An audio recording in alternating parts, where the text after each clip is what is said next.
Sports cars don't come much more exotic down under than the Ferrari 458 Speciale and McLaren's 650S. Ferrari's been building great sports cars for generations, and now McLaren's taking them on at their own game, transferring their rivalry from Formula One to the road. Both cars feature carbon fibre structures And use V8 engines driving the rear wheels through 7-speed dual-clutch gearboxes. The Ferrari's is a 4.5 litre naturally aspirated V8 that revs gloriously to almost 9,000 RPM. McLaren does things a little bit differently with a 3.8 litre twin-turbo engine that actually outdoes the Ferrari for sheer performance. Although both on the wrong side of 500 grand, the Ferrari and McLaren are supercars with very different characters. Motoring.com.au drove the Italian and the Brit on the road and on the test track. On the Great Ocean Road, the 650S displays its dual character. In normal mode, it's plush and comfortable by supercar standards. Switch to sport though, and the engine fires up and the chassis hunkers down and you can have a real go. The 650S replaces McLaren's MP412C. Around about 25% of the car's been changed, and it incorporates learnings from the P1 hypercar. At the heart of this McLaren is the same carbon fibre tub that was used in the MP4. While it might feel a little bit more like a road car, there's no doubt this has pure GT pace. On this closed road, there's no speed limit, and the 650's performance is effortless. Here we are, bowling along at about 145 kilometres an hour, and 200 kilometres an hour is literally a twist of the ankle away. In contrast to its refinement, it's actually not an easy car to get in and out of, and it's not, in some ways, as user-friendly as the Ferrari. It almost goes without saying that this is a very, very quick car. 650 horsepower, about the same weight as a Volkswagen Golf.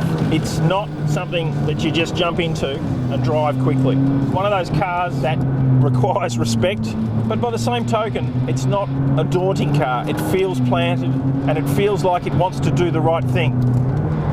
The Speciale is a racer for the road, and that means on the Great Ocean Road you can feel the bumps coming through from that firm suspension and you hear a lot of tyre roar.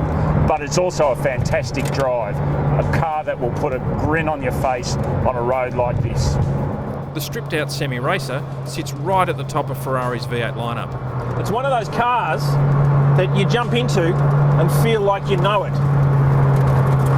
The driving position is much less extreme than the 650S. In fact, jumping from the McLaren to this Ferrari, believe it or not, is a bit like jumping from a sports car into a hot hatch. This is a conventional seat as opposed to the carbon bucket that's in the 650S.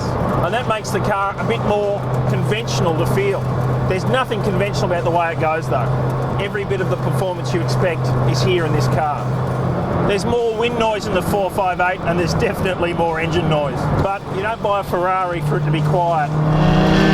There are some aspects of the 458 that absolutely make it feel like a race car. And one of them's the gear change.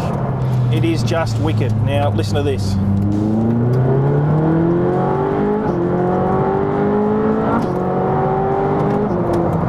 Now there is absolutely zero time between those changes. I'm sure the scientists will measure it as something, but for the rest of us, it's diddly squat.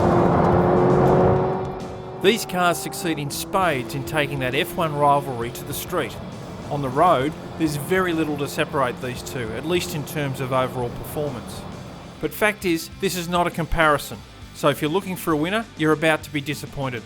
These are the rock stars of the automotive world, and when you drive one, you bask in their reflected glory. But it's not about the posing. With these cars, it's all about the driving. Pure, unadulterated, unfettered, turning, going and stopping, distilled to its beautiful, addictive essence.